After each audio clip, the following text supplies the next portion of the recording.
not yet noon. Thank you very much, Maureen, for inviting me and the organizers of this workshop. It's a pleasure to be here. I would like to start with a disclaimer. I am not a nutrition education expert, and as being the nutritionist at home, I constantly argue with my husband. I'm a nutritionist, not a behavior change expert. But it's a delight to be here. I do know something about the preconception period, and this has been a really interesting journey looking at this literature and sharing my findings.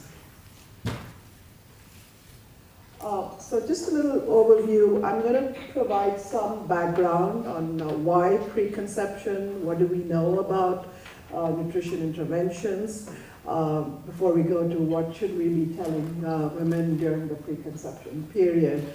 And with the advice of my organizers, preconception is everything but the first 1,000 days, sometimes also the first 1,000 days if women get pregnant within a year of delivery. But we've decided to focus some on adolescence because that is receiving a lot of attention. Adolescents are important not just because they might get pregnant, but there is considerable interest in this and sort of this broad and or before pregnancy. So a little bit about the background. As someone who's worked for many years in maternal child health, clearly we've learned a lot about the importance of the first 1,000 days that starts at conception through the first 2 years of life. At the same time, as many of you know, we still face a lot of challenges, and there's been increasing recognition that we need to look outside of the first 1,000 days, even to get maximum benefit for what we're doing in the first 1,000 days. And this is from WHO, sort of giving this life course approach, and kind of gives you an idea where, when we talk about preconception, what do we mean? Is it the baby girl? Is it the adolescent? But we're kind of going in that reproductive year. So often when we use preconception, you search for it. Are we talking women of reproductive age, talking about adolescents? It's a broad band, and it's also women who are lactating, and the first 1,000 days is subsumed in that. Why is preconception nutritional status important? If you look at the literature, particularly from environmental health, we have learned a lot in recent years about that critical period when women don't know they're pregnant, the early period where toxic exposures affect mechanisms such as implantation, embryogenesis, success of pregnancies, and more recently we're also learning that nutritional status at and around the time of conception is crucial. So this is from the basic sciences, and the point here is that particularly what's of interest is placentation. So when you think about undernutrition, or you think, oh, okay, I'm eating healthy, but the placenta is such a critical organ that's delivering the nutrient. And as a woman myself who went through severe preeclampsia and had a borderline SGA, you know that some of these pregnancy complications, it's also important to understand the role of nutrition in these processes of delivering the nutrients within when you're pregnant. And there's been some very nice reviews. Janet King et al. Published some time ago where we've made a lot of advances in understanding the role of the placenta in integrating maternal nutrient availability. And it's not just fetal growth, it may have downstream effects that go on in long-term health when we're talking about fetal programming, especially with the increasing burden of non-communicable diseases, that some of these exposures and mechanisms start very early. We've also learned quite a bit about fetal linear growth. Some of you may know about the large studies that looked at intrauterine growth.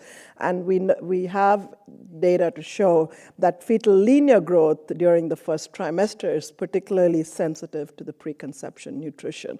I think sort of the oldest studies that started off with this was the Dutch famine study that many of us are familiar with that have shown the timing of conception, availability of nutrients have an influence.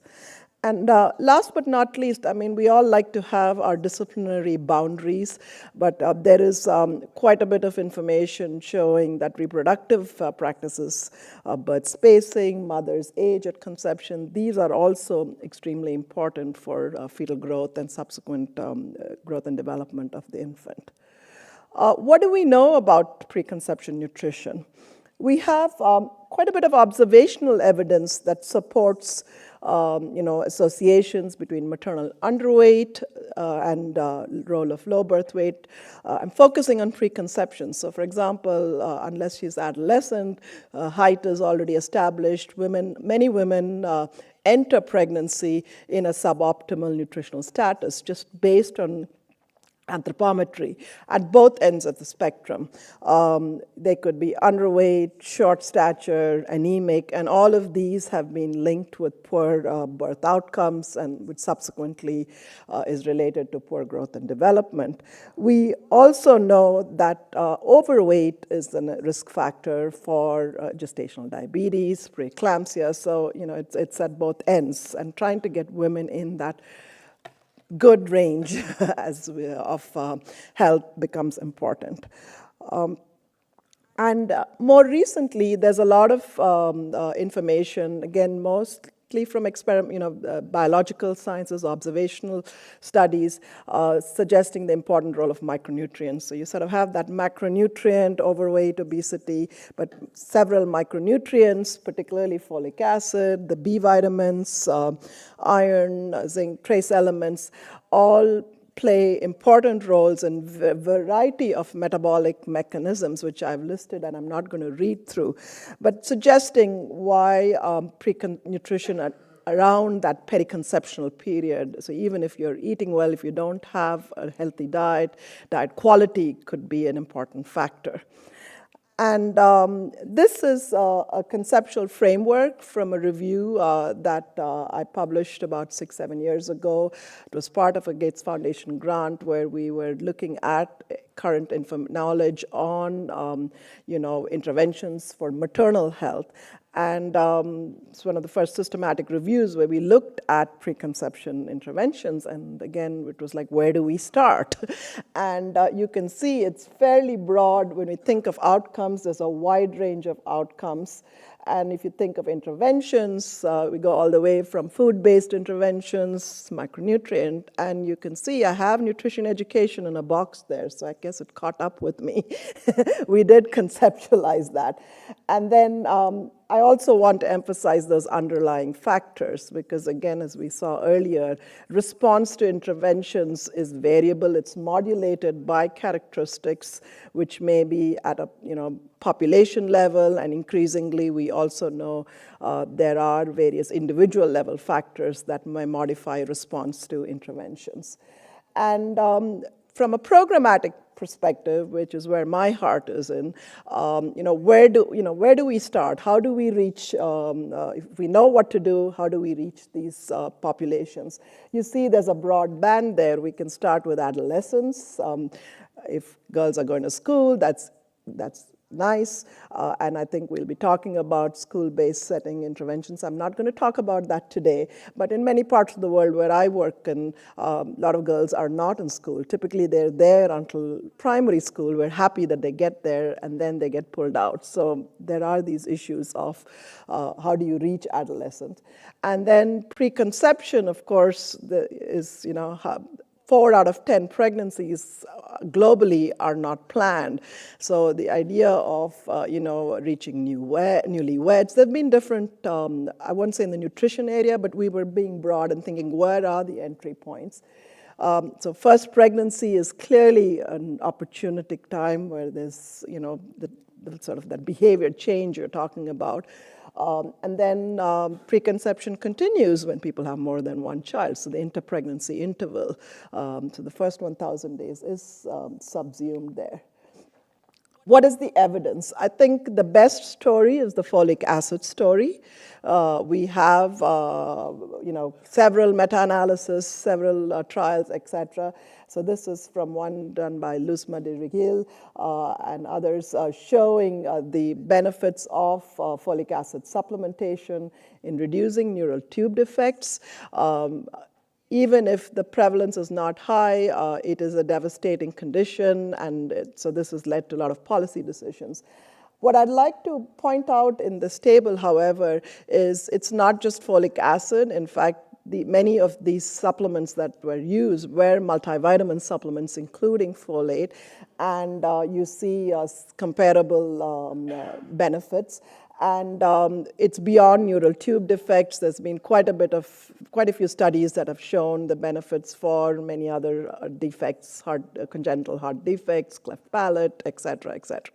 So there we do have evidence coming from, large observational studies, but also, randomized controlled trials. We also have a small body of literature that looked at iron supplementation. This really came from the concern about the global burden of anemia and iron deficiency in many parts of the world, and the lack of success with daily iron folic acid supplements. Women don't like taking it, etc. So there's an example of something it's good for you, but you're not going to do it anyway. So a lot of interest on using weekly supplements because they felt that was more feasible. And we have short-term studies that were done in adolescent girls, women of reproductive age, that they took them with appropriate social marketing. So there's a combination of effectiveness and efficacy studies that you can improve hemoglobin, improve iron status, and these were placebo-controlled trials. So that led to WHO coming up with a recommendation in areas where anemia is a significant public health problem, that weekly supplementation with iron and that folic acid. I was part of this consultation, and they were like, how much do we put in? And this is basically 400 multiplied by 7. That's what it was. There was hardly any, we didn't really have studies, but it was used as, here's a vehicle where we can reach women of reproductive age to give them the folic acid and the iron. And it's in variable levels of implementation, that's sort of when I got interested into this, when we really started looking at the literature. I said, what is the evidence that this translates into improved birth outcomes? And we found hardly any studies. So, you had the short-term studies. And I sort of been following this literature as someone who's led one of the studies, and at the time we did our review, there were no studies. Pleased to say we do have a few large studies, which I've listed here. These are not nutrition education trials. These are nutrition intervention trials, but large randomized controlled trials, different, each one is different. Project Saras is a large project that was done in collaboration with Caroline Fall's group in England and folks in Pune and Mumbai, where they provided a micronutrient energy-dense snack. For those of you who are familiar with Indian snacks, these were green samosas.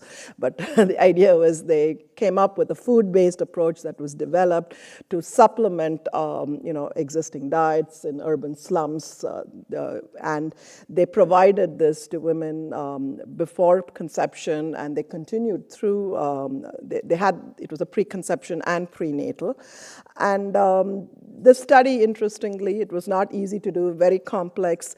They did not find main effects on birth weight, but they did find, when they did per protocol analysis, that women who had a BMI of at least 21.8, so these were fairly underweight women, we're talking about South Asia, rural, urban slums, women with high workload, poor diets, etc. They benefited and had about 113-gram difference if they took the supplement at least 90 days before they conceived. So again, this is the point of differential impact, trying to tease out, and the idea was, well, to make use of this, you have to have some baseline nutritional status. That was the conclusion. But the study also had some interesting findings. They actually found that gestational diabetes reduced, because India is the capital for diabetes as well. And so it's a very good study where they're following up a variety of outcomes. So we don't want to get obsessed just with shifting birth weight. The Preconcept trial is a study that I led in collaboration with my co-investigators in Vietnam. Very different setting, but we still had quite a bit of micronutrient deficiency. A third of the women were underweight.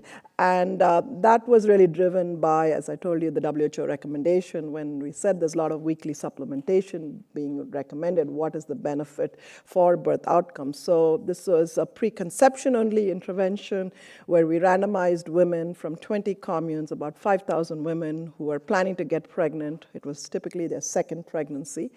And they received weekly supplements containing either multiple micronutrients or just iron folic acid or just folic acid. And just a point, we just felt it was unethical to deny them folic acid, so our control group was folic acid. And this is always a challenge when you do these studies.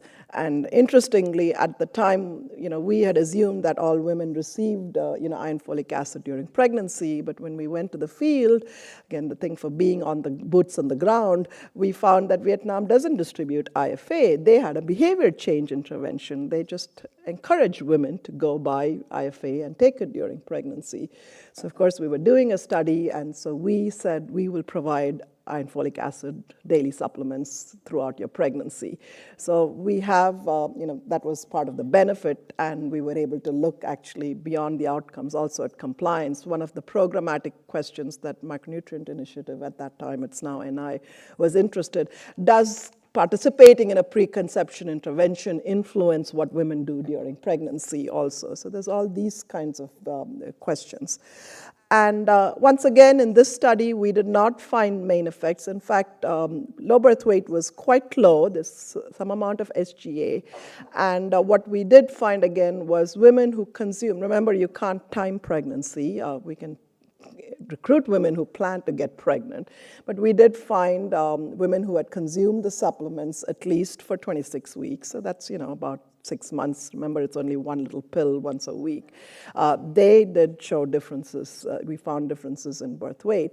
And we have been fortunate to follow up the cohort. In fact, since we are at Nestle Foundation supported some of the follow-up. And we found differences in child growth patterns as well as motor development through age 2. So again, it's really important that as we do these trials that we have a broader perspective, and we are in the field getting ready to go follow up these kids as they get into school. So that's the other large trial. And finally, the women's first trial, the papers are not out, but just recently at the nutrition conference, some of this was presented.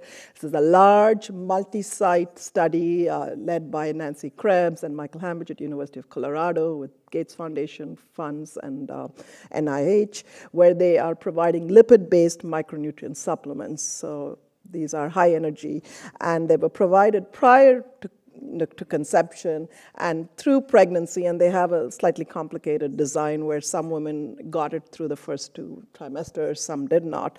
And they did this in 4 different sites, India, Pakistan, Guatemala, and Democratic Republic of Democratic Republic of Congo, typo.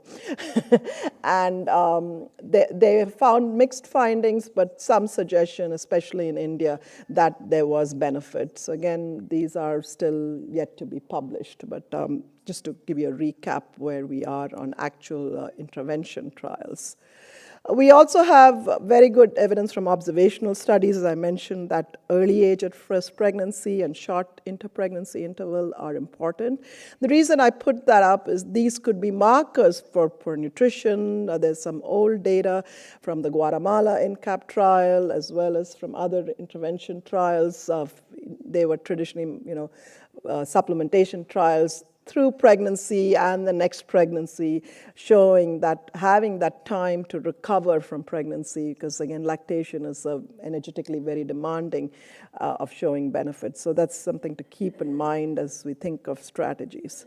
So that brings me to the meat of the presentation. What do we know about nutrition education and counseling? And I'm first going to talk about adolescents.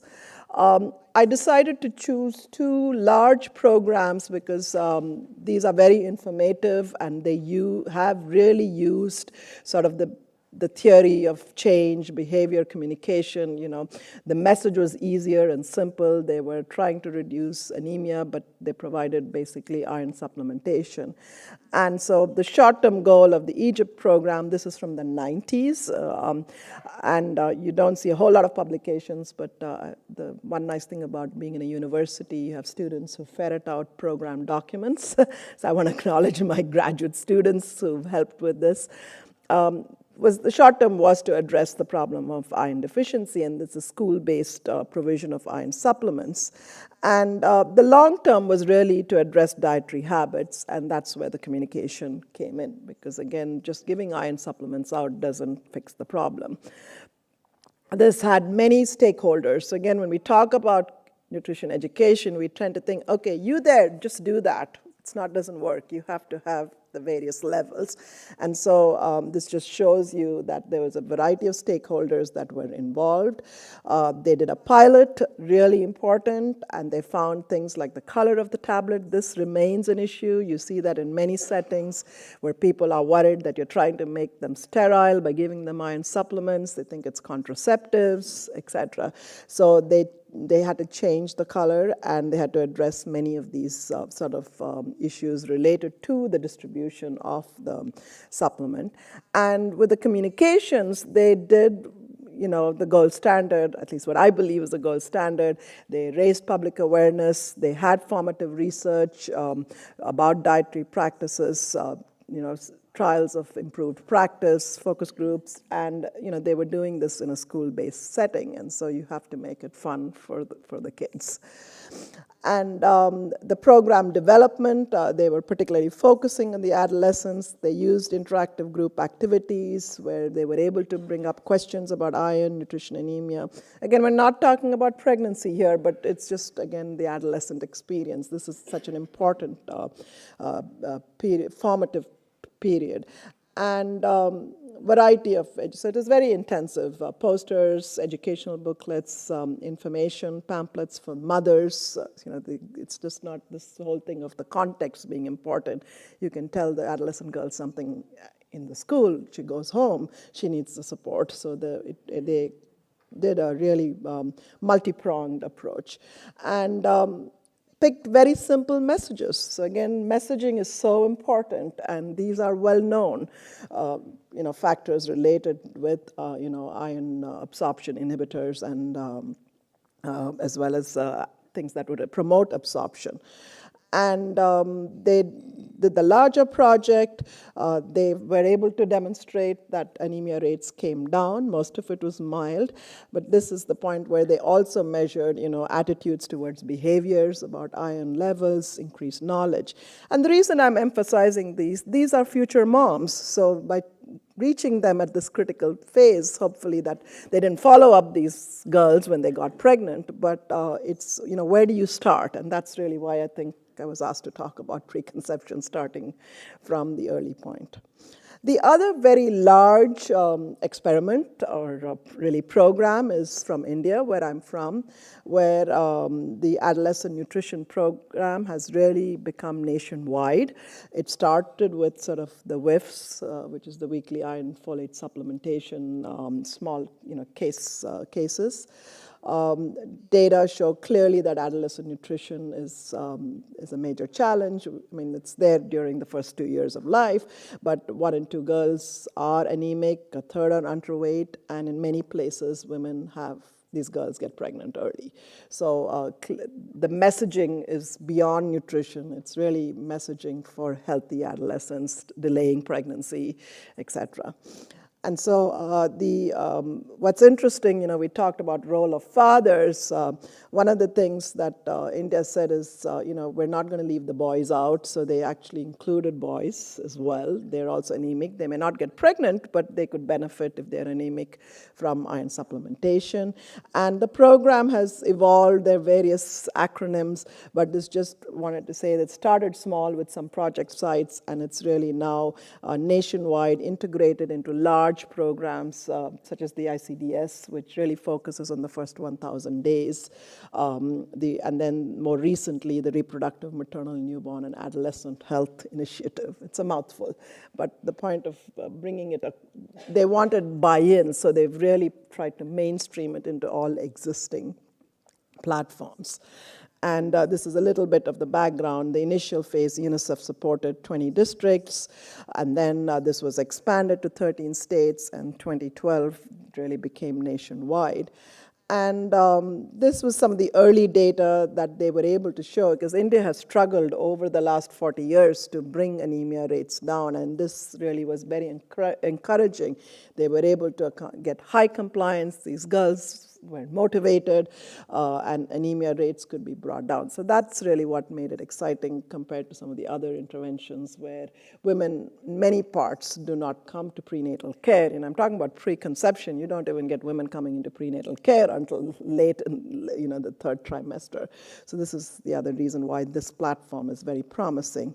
And they really worked on the social marketing. They used TV spots. They made it the blue pill, so they wanted to give it a different branding. They used direct observations. So a lot of work went into making this a successful program, and getting in TV celebrities. So again, this is when you're launching these kinds of programs, it becomes really important that you're touching on all the various ways where people are getting information from. And Sabla, which is the comprehensive program, includes actually, it's just, the nutrition is one piece there, but there is a lot of counseling, vocational training. So it just gives you a sense that there is, the objective here is to promote the overall development of these girls, and nutrition is one piece in that. And not so long ago, I was looking for evaluations, and this is what we found. One of my junior faculty, Melissa Young, helped me with this. We published this a few years ago. But we found that the Administrative College of India had evaluated, and they found, when they did these different states, you can see there's a variation on sort of program delivery ranging from 16%, 56%. Those are the the states where nothing works. They were working on trying to make it better, to where some of the southern states where public health systems work very well, that they had over 90% coverage.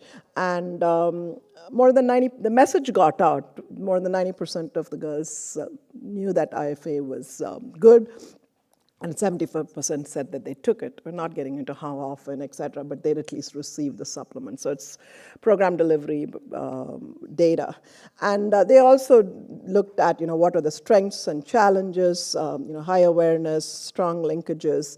So it really is a success. But as with all programs, they get complicated, the challenges are there, and they have to keep working on it.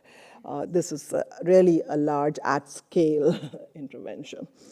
And some of the summaries, as I said, I didn't get into individual trials, but I think we still have work to do on implementation research when you're talking about the scaling up, and I know my colleagues tomorrow will be talking a little bit more about the school-based programs that have been done. I sort of emphasized on these two examples. When I get into nutrition and education counseling sort of broadly before conception, then it really starts getting messy.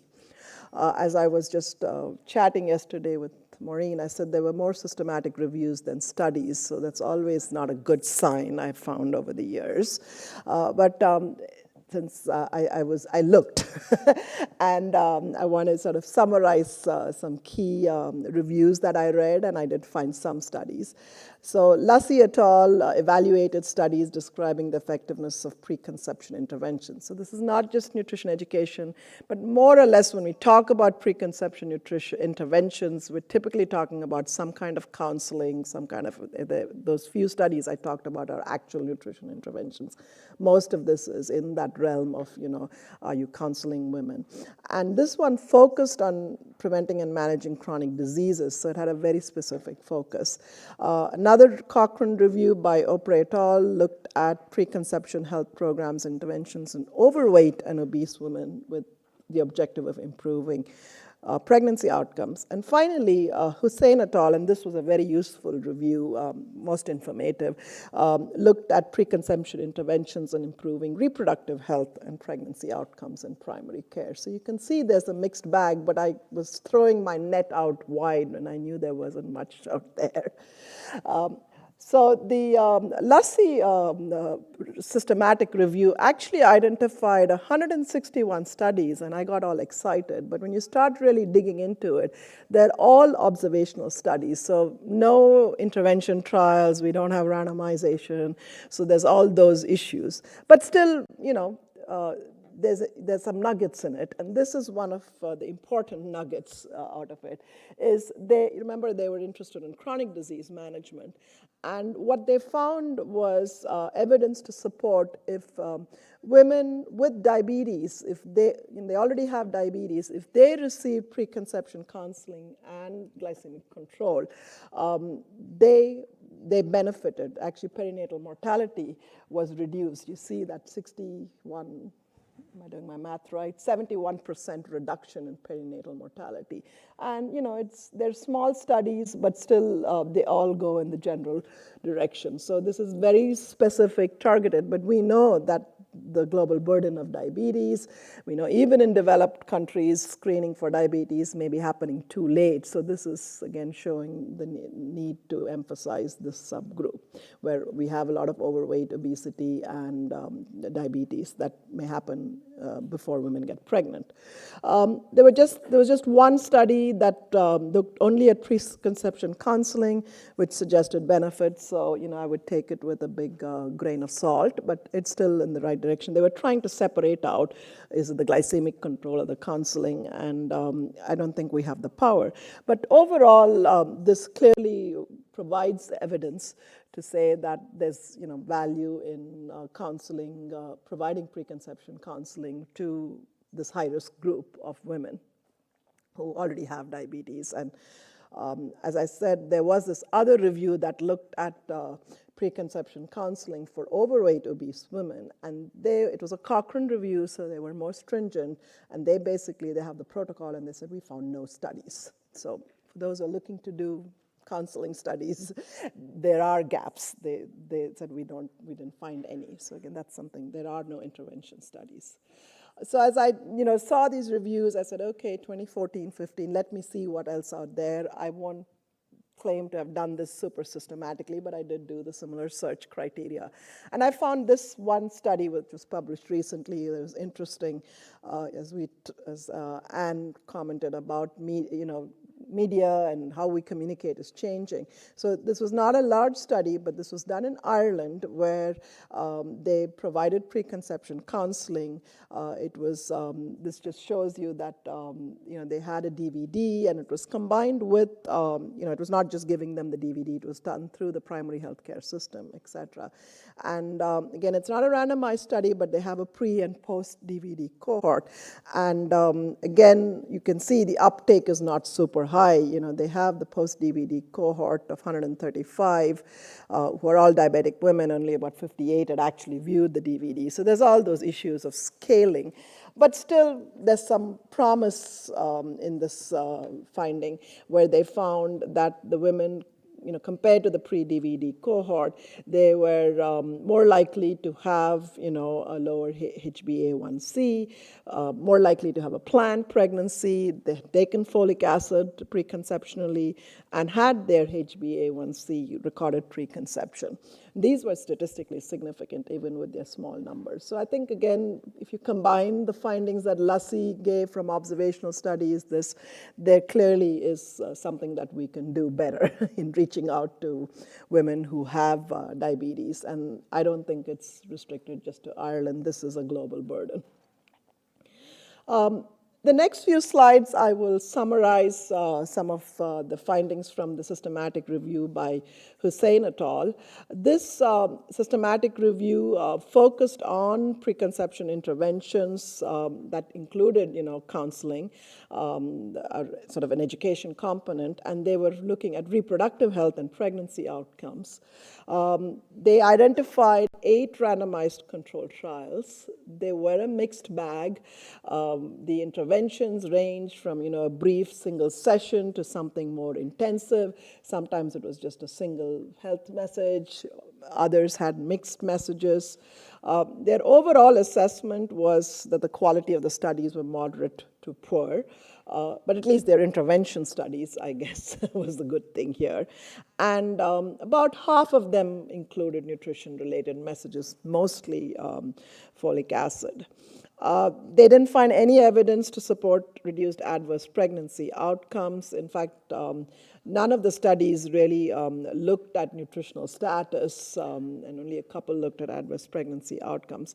But they did, quite a few of these studies did look at those intermediate outcomes, such as self-efficacy, knowledge, etc.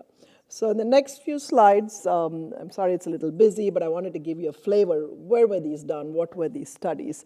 And the first one, the Dutch always seem to be ahead of the curve. And this is a study with 633 adult women of reproductive age. These were women who were planning, contemplating a pregnancy. So that was their inclusion criteria. I've just used WRA to denote women of reproductive age. So all these studies, there was WRA, they were 18 to 35. They were not adolescents. These were adult women. And in the study design column, you can see the range in which, so in this study, this was preconception counseling that was provided by trained general practitioners. And they had, as I said, about 300 women in each group, and they were able to see increased knowledge in preconceptional folic acid, reduced alcohol use in the first trimester. You had some knowledge indicators moved, but also practice indicators. And they did not find any differences in adverse pregnancy outcomes. Quite frankly, I think they were empowered to do it. It's having done these large studies, you need much larger sample sizes. Their risk ratios are in the right direction, so that's one thing. The next study, I know we have a large group here from Iran. It was very interesting to see, was done by Bastani et al. This was really providing preconception health education in premarital counseling clinics. So this is kind of what I talked about, using newlyweds. They're motivated. And the intervention here was individual and group sessions covering healthy lifestyle. So it was multiple factors. This is not just one individual message, promoting physical activity, diet quality, obviously folic acid, etc. And they were able to show increased self-efficacy for physical activity and health locus. Again, the self-efficacy for these various. I kind of pulled out the nutrition-related outcomes. They had many others as well. So that was a promising study. The other one was done in Australia. This is, they had 2 citations, but I think it's the same study. This was done with 250 mothers of young children. So it's coming in that, first 1,000 days, but these are women who have delivered and have young kids. And I would say it's like a postpartum intervention, and they were able to show increased physical activity and ability to lose weight and maintenance. And they also had actually some of these self-efficacy measures, so they went together. And then finally, Hillimer, this was done in the context of the WIC clinics that Anne talked about. These are low-income women where nutrition counseling is provided, and they did group sessions, and they were able to show that there was increased consumption of folic acid and multivitamins. The next set of studies were very focused. They're really the folic acid implementation.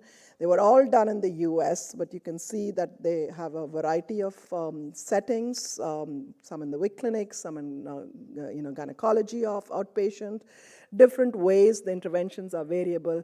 But in general, they were able to show that they could shift. Like women did either report increased knowledge or increased weekly folic acid intake.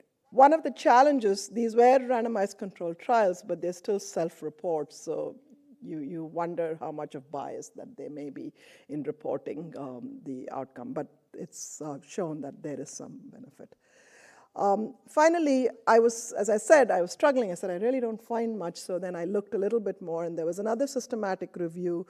This is very broad, not nutrition, and they found, I think some of the studies I showed are already there.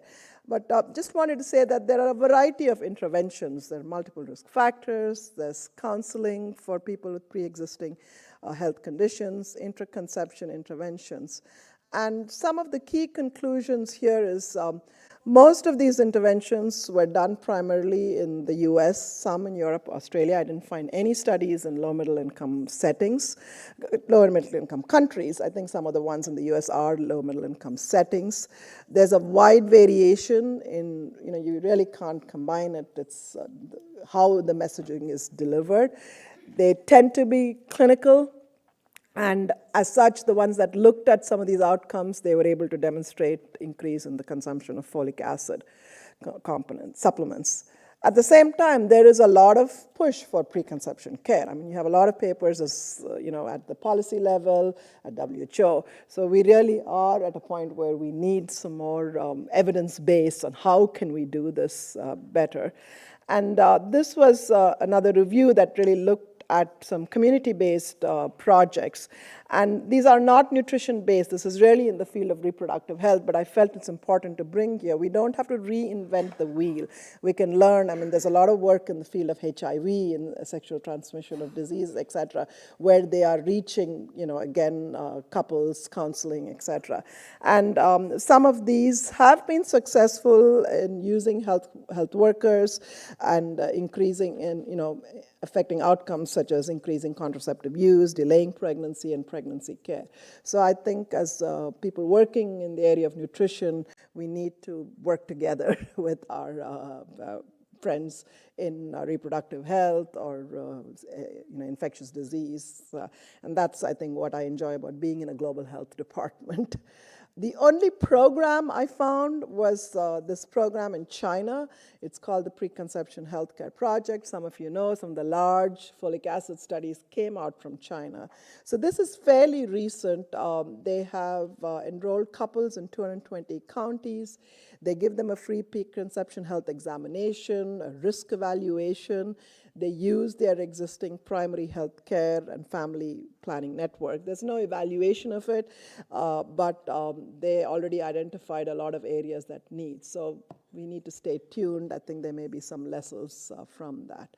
So to wrap up, we have some studies, primarily from developed countries, that provide evidence that counseling is effective in reducing risky health behaviors, promoting consumption of folic acid, and increasing self-efficacy for healthy lifestyle. So that's the optimist.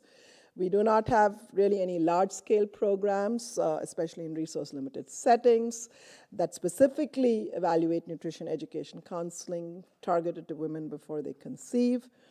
The several systematic reviews of preconception care interventions broadly, however, suggest that we have a variety of platforms, some of which we'll hear more about in this workshop, that can and should be leveraged to effectively reach women before they conceive.